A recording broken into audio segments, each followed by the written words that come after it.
Welcome to the Gonzo Chronicles. I'm your host, Cyrus Alderwood, the official spokesman for Generation X. Stick around. It's going to get weird, as always.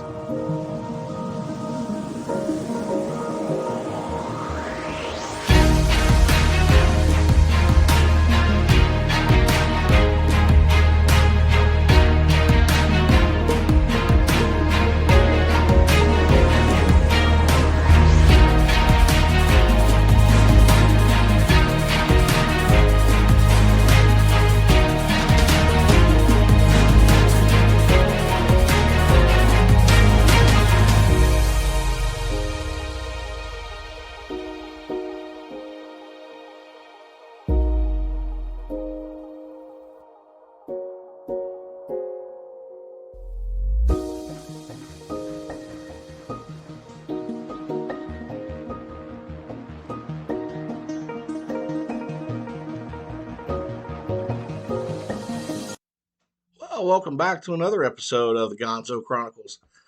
Hey, as it turns out, we are well on our way to our 6,000th download. So excellent, man. Thanks everybody for tuning in and listening to the show when I do take some time to get around to putting one up. You know, considering I pay for this and make it free, you think I'd do this about once a week. And maybe I probably ought to, but I've promised that crap before. We've seen where that's got me. Hey, I wanted to come on and do a quick show today. Today is April 28th, Sunday, close to about 7 p.m. You know, this week, it's been an interesting week. But this week in pop culture, in some music news, I noticed we had a new song out by one of our classic favorite bands as Gen Xers. How many Motley Crue fans are out there listening to this? Hopefully, every one of you is a Crue fan. So the new song comes out. I'm just going to give you a little kind of a side-eye critique of this. But the song is called Dogs of War. So I guess Motley has a new album out. Now, they've had a lot of issues, legal issues. They've been battling with a guitar player, longtime guitarist, Mick Marrs, for quite a long time. He was unable, due to health, to actually go on tour. So the guitar player, John Five, who, if you're a hard rock fan, you know John Five, probably one of the most excellent guitar players ever. Amazing, amazing artist. Does amazing work when he fills in with other bands, and then does his own stuff, and just an amazing artist altogether. Got nothing against John Five. So that being said, I guess Motley Crue, one of the things I read somewhere, and I could be wrong, so go kind of look some of this up for yourself if you're interested. There's some YouTube videos that will explain what's going on between Motley Crue and Mick Mars. But those of you who have been a long time Motley fan from the beginning, in the beginning, that's the beginning of Shout at the Devil. But in the beginning, Mick Mars was there. And Mick Marrs is, he's such a unique talent on guitar. One of the things I always loved about Motley Crue is once one of their songs came on the radio and you heard that guitar, you knew right away you were listening to Motley Crue and Mick Marrs, right? So you knew his signature sound. And that has been the signature sound of Motley Crue, every album that he's been on. And, I think it's telling that they didn't want to sort of pay the man for using his music. And, on tour, he should have gotten a cut anyway. John Five should have gotten paid. If I had to choose, if it were up to me, I think the band would have been cordial enough to say, okay, the three original members that are on tour, we're going to take a little less. We're going to give John Five a little bit more. And that split can go half of that to Mick Mars. Because Mick is sick. Mick is Motley Crue. And, they've been friends forever, right? So why taint that relationship and soil anything going forward? Now, a lot of people in the previous years have been complaining about Motley Crue when they went on tour that Vince Neil sounds horrible. He has. I've seen live footage out there. Stuff on YouTube and Rumble. God does not sound good. His lyrics are so bad that it takes away from the music, which brought up another controversy. A lot of people have been saying that they've noticed For example, Nikki Sixx, when he stops playing bass and he moves his hands around during a song, you still hear the bass playing. And they've heard, I guess, music that was playing that didn't fit the lyrics that Vince was singing at the time. So a lot of rumors have been going around that they used pre-recorded tracks at their live shows. Well, Mick Marrs and his frustration, which it looks like he's going to win this court case, from what I read, um, because Motley Crue has been, the rest of the band's been dragging their heels and getting information to the attorneys of Mick Marrs and to the court as they've asked. They've asked him to give documentation. They've waited 8, 10, 12 months where they would dig it up and give it to him. It's pissed the court system off, pissed the judges off, pissed the lawyers off, and looks like Mick is probably going to win whatever, in this court case. But Mick Mars actually confirmed that Motley Crue uses pre-recorded tracks at live shows. Now, that's not a big deal in and of itself. A lot of these musicians are getting older; their voices are not the same. Probably, I'd say all these older bands probably do that. Stones have probably done it for years. Aerosmith. I don't want to say Kiss does it, but maybe some to some degree. They're just a great live band, but you know, I can understand why you would use pre-recorded tracks for Vince Neil's voice if you want the fans to enjoy and actually understand what the singer is saying. Um, I have a little beef about that too. When Motley Crue came out with the Dr. Feelgood tour, when that album came out, I was so excited. It was my first time getting to see Motley Crue, and I saw them in Johnson City. I have to say, of all the live bands that I saw during that hair metal and hard rock era of the '80s and '90s, yeah, I guess going all the way through the '90s, I've seen a ton of bands. That has to be one of the worst live shows, if not the worst live show I've ever seen. They blew the speakers I think probably on purpose. So they only did like 9 songs and then had to get out of town because their plane was leaving. Um, but I read in one of those rock magazines I used to read back in the '80s and early '90s that when I was in high school that had happened in a bunch of cities and people were pissed off wanting their money back. Well, you don't get refunds. So the music was okay to some, to the for the most part, but for God's sake, man, the lyrics are horrible. Vince Neil, it was just even bad back then. So this song, "Dogs of War," comes out this week. Now, Mick Mars has been cutting some solos of his own, and he's got 3 that I've seen on YouTube. One's called "Right Side of Wrong," the other one's called "Undone," and another one's called "Loyal to the Lie." All 3 of these are really great songs, and they have that Mick Mars guitar sound. Mick Mars is playing. So it sounds a little bit more like what you'd think a Motley Crue album would sound like, only Mick is singing. And Dogs of War, on the other hand, has John Five at guitar. And now I'm not saying it's a bad song, but on the scale of kick ass songs by Motley Crue, this fails to live up to the standard that these guys have set over the years. It's not the guitar playing, it's not John Five, it's just not Motley Crue. And it's kind of like when they had John Corabi in there for that one album. It's not like the album was a stinker. If it was like a different band with a different name, I'd probably liked it. But when you hold it up to what a Motley Crue album's supposed to be, that's the one album when Vince Neil was kicked out of the band. When you hold it up to the standard of what a Motley Crue album was and should be, like, that we fans have gotten used to, it just doesn't hold water. Call the band something else other than Motley Crue. It's still a good song, but it's just not Motley freaking Crue. It doesn't live up to that standard. When you see Motley Crue, on the logo, and the video, by the way, the video would be cool if I was 12. Um, but there's still those lingering complaints out there about Vince Neil's live vocals, and it's just, do I like the song? If I didn't know who the song was, I think it was okay.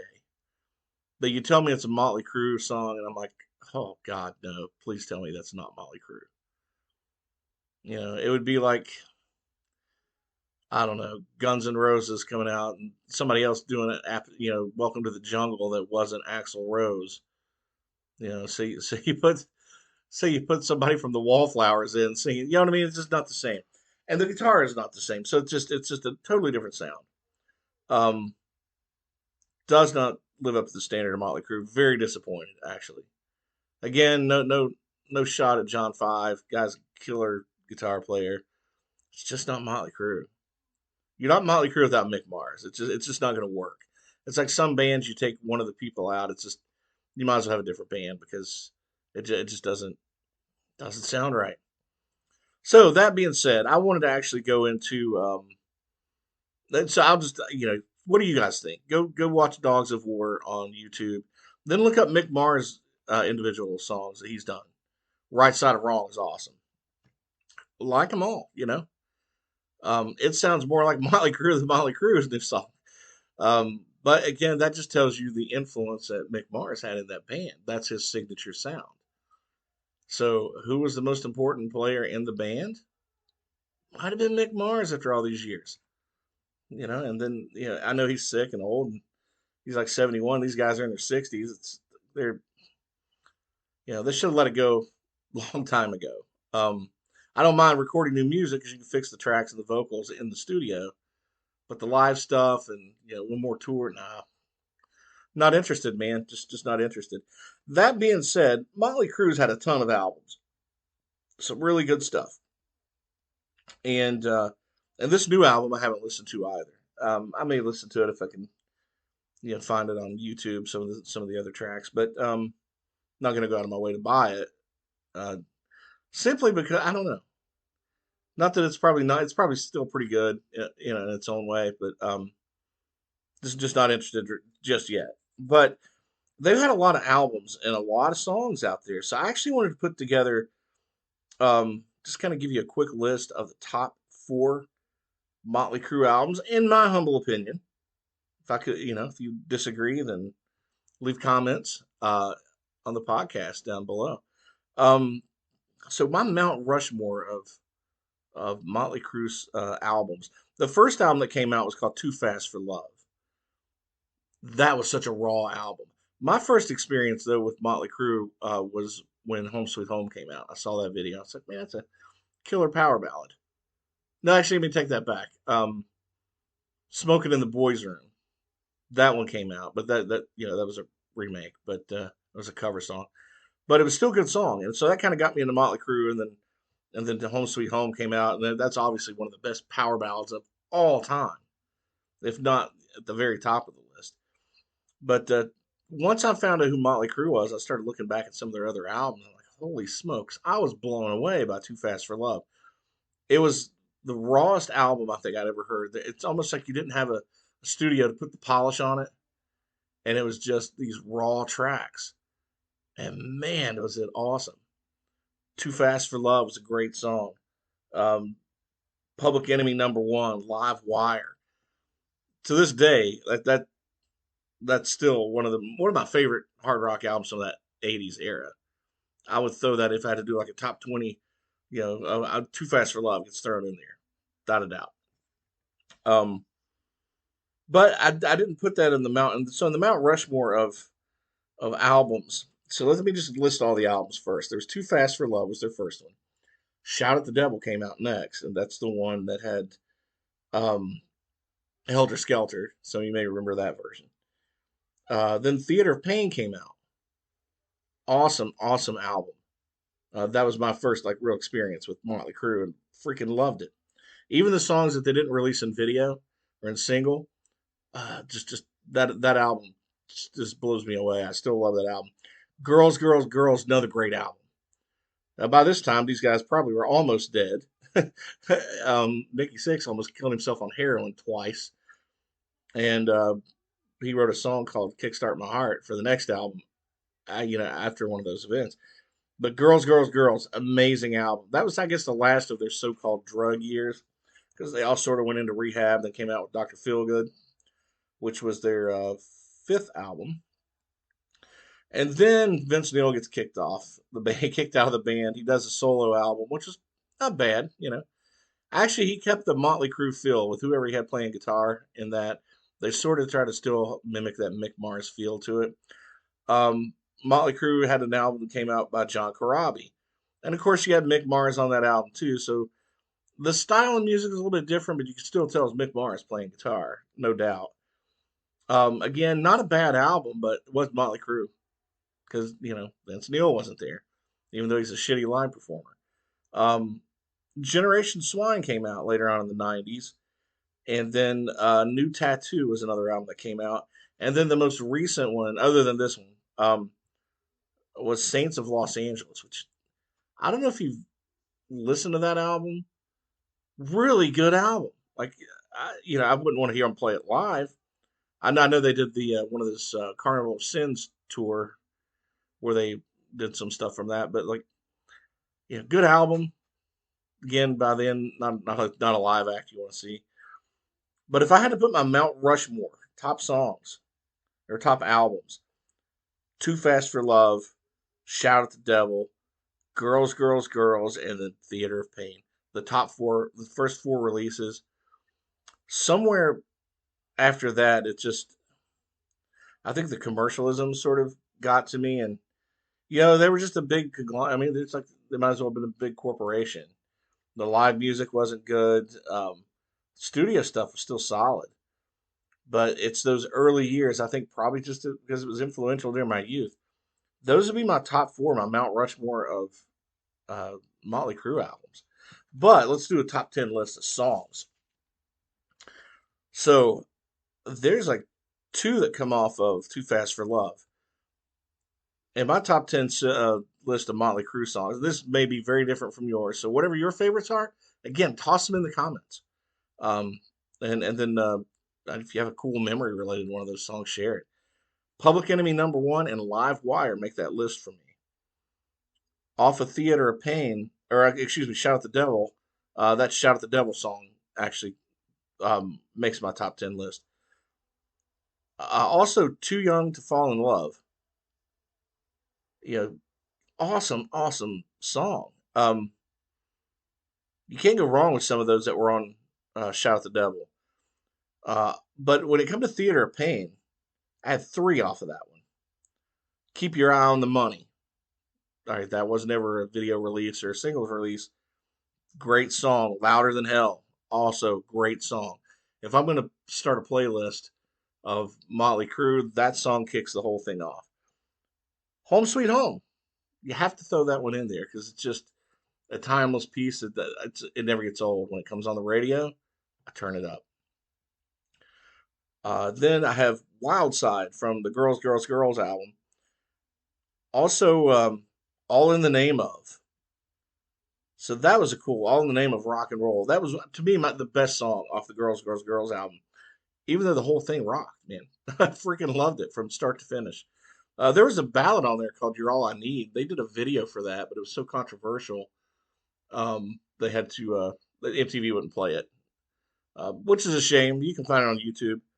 Awesome song. It's kind of real touching too. So it's get a chance to check it out if you haven't already. And then if you want to go to Feel Good, Kickstart My Heart.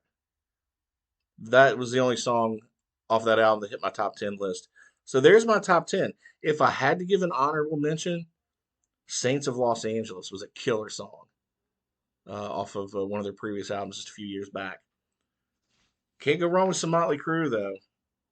I don't know what's going to happen with the court case, but keep your eye on that, too.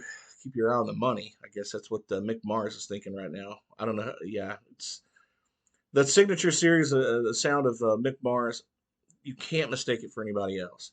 Sorry, John 5, but does Dogs of War live up? Is it it's a cool song? Like I said, a bit of if I was 12 years old, I'd like the video. But is it Motley Crue? Motley Crue is a standard. It's a sound, and it doesn't live up to it. It'd be like AC/DC trying to play Metallica. Just doesn't work. Just doesn't work, Or AC/DC trying to start doing power ballads. Something just don't fit there. Anyway, what are your thoughts on this? Motley Crue, one of your favorite bands of the '80s? If not, who's your top two or three favorite bands? I certainly have. We've done a couple of hair show episodes on the Gonzo Chronicles. May end up doing another one. Who knows? But anyway, long live Mick Marrs. Hope he gets well though. Hope It gets better soon. I don't think I know he's had like spinal issues, so I don't think it ever will go away. But you wish the guy well, and if he's gonna still, at the age of 71, crank out rock and tunes, who knew a 71-year-old man could rock like that? I got mellow over the years, and I'm nowhere near that age, nowhere near it. So I'm a few decades off. So anyway, what do you think? Check out Mick Marrs. Let me know what you think. Thanks again for checking out another episode of the Gonzo Chronicles. Hey, real quick, I'm a bit excited because a book I've been working on, I've mentioned it on the show here before for like the last 18, 20 months, found its way to the publisher's hands this past week. So wish me luck, folks. Send some good vibes, some good prayers. I'd love to see this book get picked up. It's took a lot of energy and a lot of time, big chunk out of my last 2 years. So let's hope it's a success. I'm actually working, actually in process now, back on some Barry Dick stuff and doing the weekly writing prompt challenge, which is going to end up turning into a handful of good short stories I'm going to put out in a compilation too at some point soon. Soon, I mean, within the next few months probably. I need to polish some of those stories. They're not terribly long, but they're going to be fun and very diverse. Actually, I don't mean that in a politically correct way. I just mean you might have some drama, you might have a thriller, you might have a murder, you might have a Barry Dick story, you might have some comedy. Who knows? Some sci-fi. It all happens. That's the thing about the magic about a writing prompt. You sit down and start writing something, you just never know where it's going to go. But thanks again, everybody, for tuning in. I appreciate it. If you go to Amazon, check out one of my books. And, I sell a couple of books a month. I could keep paying for the radio show over the podcast. Actually, what is that? Sell 3 books and covers the podcast? Yeah. So, I've sold nothing for 2 months. I'd appreciate you guys maybe going picking up Dark Places. Um, or if you want a really good slapstick laugh, go pick up A Man Called Douche. My God, that book. I think people are just afraid to buy a title like that, but it's funny. Trust me, it'll change your life. Not for the better, but. Thanks again, everybody. I'll see you on down the road.